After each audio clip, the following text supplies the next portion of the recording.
নমস্কার বন্ধুরা, মাধুরীর হেসেলে সকলকেই স্বাগত জানাই। ডিম আর পালং শাক দিয়ে অপূর্ব এক রেসিপি তোমাদের সাথে শেয়ার করতে আজকে হাজির হলাম। আমার মতো করে একবার ডিম পালংয়ের এই রেসিপিটা অবশ্যই বাড়িতে বানিয়ে দেখো। এটা কিন্তু খেতে অপূর্ব হয়। এখানে আমি 300 গ্রাম পালং শাককে ভালোভাবে বেছে ধুয়ে পরিষ্কার করে নিয়েছি। এখন একটা পাত্রে জল নিয়ে তার মধ্যে সামান্য পরিমাণে চিনি দিয়ে দিলাম।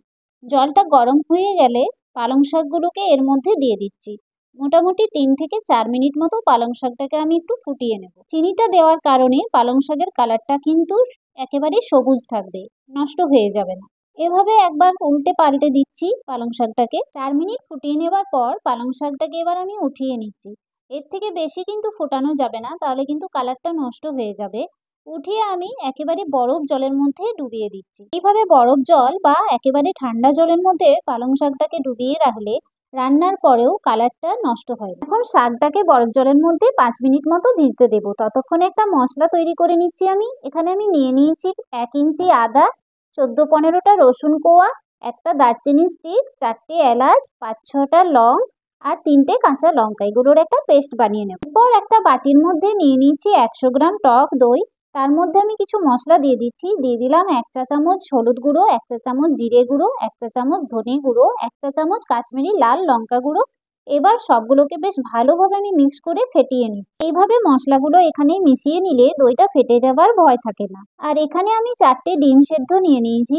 ডিমগুলোকে মাঝে মাঝে এভাবে চিড়ে দিচ্ছি যাতে করে মশলাটা খুব ভালোভাবে ভেতরে ঢুকে যায়। সব ডিমগুলোকে চিড়ে নেবার পর এবার মিক্সার জারের মধ্যে পালং শাকটাকে খুব ভালোভাবে নিংড়ে নিয়ে নিচ্ছি। এটার একটা পেস্ট বানিয়ে নেব। বন্ধুরা, তোমরা নিশ্চয়ই পালক পনির খেয়েছো। একবার এইভাবে ডিম পালং বানিয়ে দেখো। এটা কিন্তু খেতে অপূর্ব হয়। ভাত, রুটি, পরোটা কিংবা পোলাওয়ের সাথে দুর্দান্ত খেতে লাগে। পালং শাকটার সঙ্গে 1 মুঠো ধনেপাতাকেও আমি পেস্ট করে নেব। এবার কড়াইয়ে সর্ষের তেল গরম করে নিয়ে দিয়ে দিচ্ছি 1 চিমটে হলুদ। ডিমগুলোকে এর মধ্যে দিয়ে হালকা নাড়াচাড়া করে নিয়ে দিয়ে দিচ্ছি সামান্য পরিমাণে নুন আর কাশ্মীরি লাল লঙ্কা গুঁড়ো। এবার ডিমগুলোকে লালচে করে আমি ভেজে নিচ্ছি। দেখো, ডিমগুলো আমার ভাজা হয়ে গেছে। এখন একটা পাত্রের মধ্যে এগুলোকে উঠিয়ে রাখছি। পর ওই তেলের মধ্যেই দিয়ে দিচ্ছি গোটা জিরে ফোড়ন আর একটা তেজপাতাকে মধ্যেখানে ছিঁড়ে দিয়ে দিচ্ছি। আর 10-12টা মতো গোলমরিচকে দিয়ে দিচ্ছি। ফোড়নটা ফুটে ওঠার পর দিয়ে দিচ্ছি 2টো বড় সাইজের পেঁয়াজ কুচি। পেঁয়াজটাকে এবার লালচে করে আমি ভেজে নেব। দেখো, পেঁয়াজটা লাল করে ভাজা হয়ে গেছে। এখন এর মধ্যে একটা বড় সাইজের টমেটো কুচি দিয়ে দিচ্ছি। দিয়ে দিচ্ছি স্বাদ অনুযায়ী নুন। নুনটা এই পর্যায়ে দিয়ে দিলে টমেটোটা জলদি করে ভাজা হয়ে যায়, নরম হয়ে যায়। দেখো, টমেটোটা ভাজা হয়ে গেছে, কতটা সুন্দরভাবে এটা নরম হয়ে গেছে। এইভাবে স্প্যাচুলা দিয়ে আমি একটু ম্যাশ করে দিচ্ছি।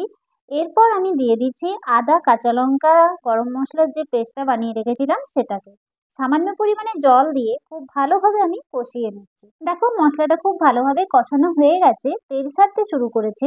এখন আমি দইয়ের মিশ্রণটা যেটা বানিয়ে রেখেছিলাম সেটাকে এর মধ্যে দিয়ে দিচ্ছি। দইটাকে দেবার সময় ফ্লেমটাকে আমি কম করে দিয়েছি। আর দইয়ের বাটিটা ধুয়ে সামান্য পরিমাণে জল দিয়ে আবারও বেশ ভালো করে লো ফ্লেমে কষিয়ে নেব। অবশ্যই করে কিন্তু ফ্লেমটাকে লোতে রাখতে হবে, নইলে কিন্তু দইটা ফেটে যাবে। দেখো, কষানো হয়ে যাবার পর এখন আমি দিয়ে দিচ্ছি পালং শাকের পেস্টটাকে। দইটাকে দিয়ে 3-4 সেকেন্ড মতো আমি কষিয়ে নিয়েছি। এবার মিক্সার জারটাকে ধুয়ে সামান্য পরিমাণে জল দিয়ে পালং শাকটাকে আবার ভালোভাবে কষিয়ে নেব। বন্ধুরা, পালং শাকটা সেদ্ধ করার সময় অবশ্যই করে চিনিটা দিতে কিন্তু ভুলো না, কারণ পালং শাকের একটা কষাটে ভাব থাকে, তো তাই চিনিটা দিলে সেই কষাটে ভাবটা দূর হয়ে যায়। দেখো, পালং শাকটা দেওয়ার পর খুব সুন্দরভাবে আমি কষিয়ে নিয়েছি। এখন আমি দিয়ে দিচ্ছি সামান্য পরিমাণে চিনি। চিনিটা কিন্তু এখানেও অবশ্যই করে দিতে হবে বন্ধুরা, কারণ দই মেশানো আছে এতে। এবার খুব ভালোভাবে মিক্স করে নিয়ে ডিমগুলোকে আমি দিয়ে দিচ্ছি। ডিমগুলোকে দেওয়ার পর আবারও বেশ ভালোভাবে মিক্স করে নিয়ে দিয়ে দিচ্ছি 1/2 কাপ মতো জল। জলটা দিয়ে ভালোভাবে মিক্স করে নিয়ে লো টু মিডিয়াম ফ্লেমে 5 মিনিট মতো আমি ফুটিয়ে নেব। 5 মিনিট পর দেখো, এটা ফুটে উঠেছে। এখন ফ্লেমটাকে বন্ধ করে দিয়ে ওপর থেকে ধনেপাতা কুচি ছড়িয়ে দিচ্ছি। ধনেপাতাটাকে ভালোভাবে মিক্স করে নিয়ে গরম গরম সার্ভ করে দিচ্ছি। কি অপূর্ব কালারটা হয়েছে দেখো বন্ধুরা। এটা খেতেও কিন্তু তেমনি অপূর্ব হয়েছিল। ভালো লেগে থাকলে অবশ্যই করে লাইক দিও, কমেন্ট করো, চ্যানেলটিকে সাবস্ক্রাইব করো।